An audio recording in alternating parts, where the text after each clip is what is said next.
Hey guys, Tom Blodgett from Jende Industries here, and there was a thread on our Facebook page, the Guided Sharpeners Facebook page, about sharpening some clipper blades.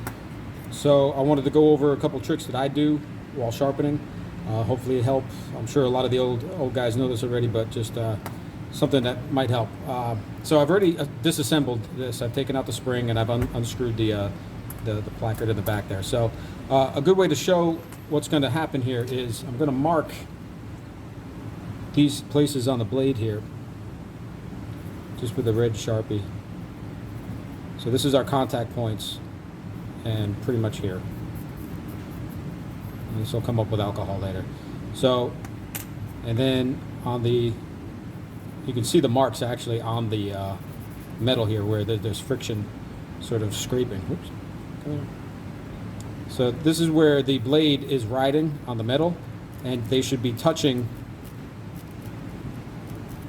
zero space between the two faces. And what happens is the hair comes up through the other side here and just literally gets clipped from the side. So it just gets whoop, The idea is to get that space down to zero in here, and the friction even. So I've taken both sides with the red. I'm just going to kind of just use some pressure here. It's not perfect. I could put it back together, but it's going to rub them a little bit. So this is the action, and you can see I've removed right in those spots there. So I've got these worn-in spots over here as well. These are worn out, so that's removing the ink. Got a little bit of ink removal along the middle here. So basically, we're not into 100% contact here. So I'm going to do a little bit more, see if I can get it right. So I'll put a little forward pressure to see if it still works. Okay, I'm getting some removal. But it's not super consistent. You can see I've worn down here, but the middle is a little bit less wear. So this is a kind of indicator to let you know, hopefully in the end when we go through this, everything will rub off evenly. So that's what we're going to try to do. In here, it actually won't, because it'll stay in the same spot, because our two contact points in the back here will remain the same, so that will always be here. But we're going to try to just make it, bring everything closer together and make it flatter. So we're going to sharpen both sides. All right, come join me at the stones, and we'll do that next. So we've come over to the stones here, and I've got a flat stone. This is a Chosera 400. You can use just about anything. In terms of what grit you want to go to, I'm using a 400 to just get it done. You could do 600, 800, even 1,000, but I want to make sure everything's nice and flat. And this is a metal steel one, so it's nothing crazy. Ceramics, you would need to use diamonds or something. But for here, when it comes to anything mechanical, anything moving like this, it's about the shape, not the refinement. Because more friction, the finer I make this, the more friction there will be and the more heat buildup there will be. So I don't want to go too refined. So I'm going to stay under 1,000 max. We'll do the 400. I'll probably hit it on 1,000 just because it looks nicer, and that seems to do well. So I won't go above that for this, because again, the friction and the heat, it won't be able to dissipate because the surface will actually be too smooth. Okay, so with that said, you do what you want to do. Okay, a little bit of water here. My stone is flat. I'm using here, I still left the ink on. You can go forward or backward this way or sideways. I am more of a sideways guy. So either way, but just even pressure all the way through. And you can see already I took some of the, the red ink that's there, the high spots.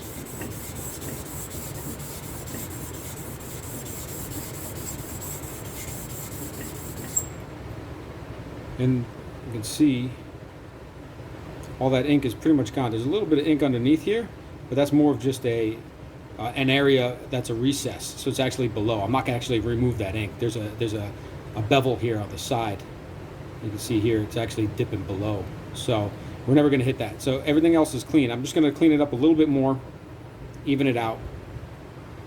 And it only took a few passes.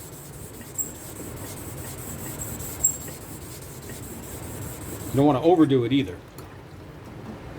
Okay, so I'm happy with this at the moment. And then we'll do the other face. So I've got the smaller piece here, the movable blade. And again, I've left the ink on there, so see what that does. Same thing. I'm a sideways guy. I think if you do it forward here, you're at your point of contact is just too much in the middle, and you put too much pressure forward and backwards here. So on the side, at least I can evenly top and bottom, and in the middle, keep my pressure. So that's why I sharpen sideways. Plus you're on a singular plane here on the stone. Let me get my other hand here. You're on a singular plane here on the stone. So if you were to go forward and backwards, there's just more dippage potential because you're using a wider. But here, narrower, you can work more of the stone and be flat before you have to address that in the stone. So just a little pet peeve. So same thing, a little bit of pressure. Not much. I'm not trying to wear down everything. And again, this red in here is a recess. What I'm shooting for is the tips. So those tips are looking mighty clean at the right angle. Oh, there we go. You can see how all that ink is removed. And then here again in the middle is the recess. This is where oil goes and stuff sometimes. So actually we're removing more ink. Yeah. Okay. A little bit more removed. So I'm down to below the tips, below the V, the point of the V. I'm actually below that right now. So I'm not worried about the red beneath this. Here we go. You can see my V's are very clearly defined, and the red beneath that is not going to do anything. So switch it out.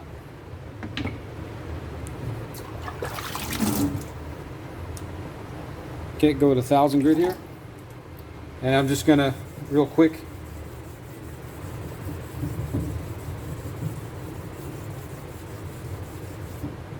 just go over that and just make it a little bit finer. Again, it'll make it smoother because there'll be a closer connection between things, but that's also going to create more friction in the end.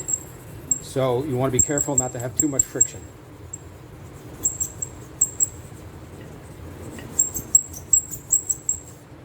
Okay, and it's just a quick once over. Okay, I'm not going for mirror finish or anything like that, just going for smooth, flat, so we can mate the two surfaces and remove all that ink. Okay, we'll go back to the table and ink us up. Okay, so I'm going to mark these back up. So I'm just going to stick here and here because we know we're not going to be in the middle. Then I really want to get the flat areas. Just, again, this will all come off with some alcohol. And again, the two contact points. And the flat area here, because this is where all the cutting happens, in that V area. Alright, so we got a nice thick layer of red. And it's actually sticking together pretty good. The ink is sticking to itself. Alright. But you can see I've cut in here, and I had a problem. There's actually a lot of, I think the ink is causing a lot of friction. So it's very sharp, getting pointed. So yeah, we're taking off for sure. We'll put this back together and do a quick test. So more importantly is that we've got all that red ink removed here for the most part. Again, I'm not exactly straight on the line either. I'm all over the place. But what happens is, again, that hair comes up through there and gets severed from the side, just side swiped. So it's just a catch. So we want that to be a nice straight catch. You don't have to worry about getting between the teeth so much because one, it's a very arduous task and it's tricky to get in and all there. You don't have to worry about burrs, and anything that's going to be in there is going to get wiped off or removed. And what you want is that cleaving that's just going to happen as you just go and you chop it off from the side. So let me get these back together and we'll try.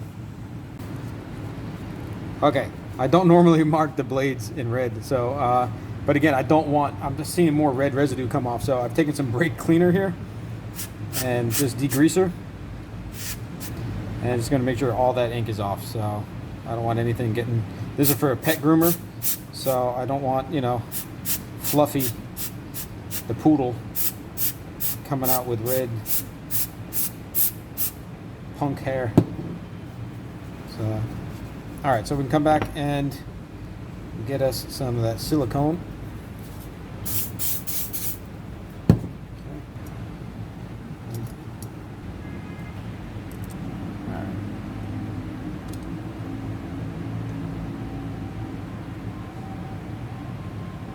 All right, so I'm getting, I can feel the friction here. Before, it was just really not connecting as much. Now I'm feeling an actual sort of friction throughout. I'm feeling the vibrations through this, so pretty sure it's going to cut. Let me find a piece of hair. Hair is here. and it worked. It just cleaved right off. So I don't know if that it's hard to pick up the hair on the camera, but so there you go. That's how I generally sharpen the clipper blades. And if you like that video, like and subscribe, please, and bring you some more stuff. And we'll put more videos here, and subscribe over there. And we look forward to the next sharpening video. Thank you.